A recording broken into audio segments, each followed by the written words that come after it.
of Social Services, they withdrew that petition and they substituted a new one today. That was the main thing that was accomplished today, and we also got the court to concede to give my clients supervised access for 2 hours a week. And you had requested the children be brought back into their mother's custody. Yes. I requested the immediate vacation of the order that removed them from their mother's custody, or in the alternative, unsupervised visitation. And then another attorney on the case suggested that my client's mother be the supervisor, and that was rejected by the court as well. As her lawyer, what do you plan on doing next? What is your next step? Well, our next step is we have to follow the protocol that's set up by the court. So the next step is motions. We expect to file motions and have the response from the county, and when we return to court, we'll have oral arguments. The judge will make a ruling from there, and if it's not favorable, we'll move on to a hearing. Now, the judge could have today granted custody back. What were some of the reasons that she did not do that?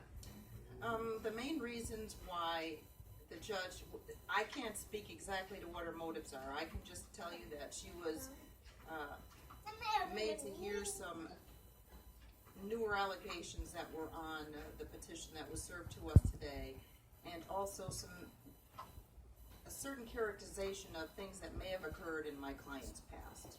So the county tried to categorize something that happened as dangerous, and so the judge was subjected to that argument if she accepted it. Does the county have evidence or any kind of argument of what she has done that would be dangerous to the children? All we have now are the allegations of the county. We would have to make a motion for discovery in order to get the things that were actually the underlying issues. So if they have some sort of evidence, we need to get that by a discovery motion. So that's what the motions are. It lets us argue, and it also lets us get things that we wouldn't get unless they're volunteer, which they're not. So was the original reason why she was in court was that the educational neglect, is that null and void now? No, that's still the main allegation on the new petition. It's just that they included some other things that are unrelated to the neglect, but kind of related to the way the first petition was augmented, let me say. And they made reference to things that happened after the first order was signed and the kids were removed from my client's house. Where do you go from here? She gets supervised visits.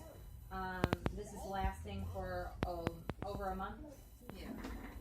And you'll be in court again. I will. I'm just happy that she's going to be able to have physical contact with her kids, because they haven't had anything but telephone contact. And I think most of that telephone contact was on a 3-way call with a supervisor listening.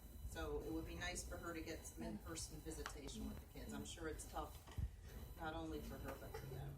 And it seemed that one of the attorneys for the children said that the kids stated that they wanted to be back with their mother. That's what the attorney for the children stated to the court. But the court found those arguments unpersuasive. Is there anything I missed that you want to add? I don't think so. Thank you.